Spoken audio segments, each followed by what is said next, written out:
சாதத்தை வச்சு 2 நிமிஷத்தில் வெங்காய வத்தல் செய்யலாமா? வாங்க. தேவையான பொருட்கள்: கருவேப்பிலை, வெங்காயம், பச்சை மிளகாய், மிளகாய் பொடி, ஜீரகம், பெருங்காயம், தேவையான அளவு உப்பு. இப்போல்லாம் சாதம் வெயில் காலத்தில் ரொம்ப சாப்பிட முடியாது. வடித்த சாதம் மீந்து போகுதுங்களா, அதை வேஸ்ட்டு பண்ண வேண்டாம்.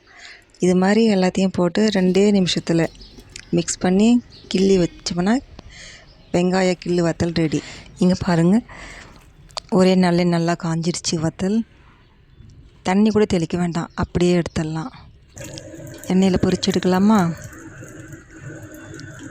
பாருங்கள், எண்ணெயில் போட்ட உடனே எவ்வளோ நல்லா பொரிஞ்சு வருது பாருங்கள். மொறு மொறுன்னு சூப்பராக இருக்கும். சாப்பிட்டு பாருங்கள். ஒரு முறை செஞ்சு பாருங்கள், அடிக்கடி செய்வீங்க.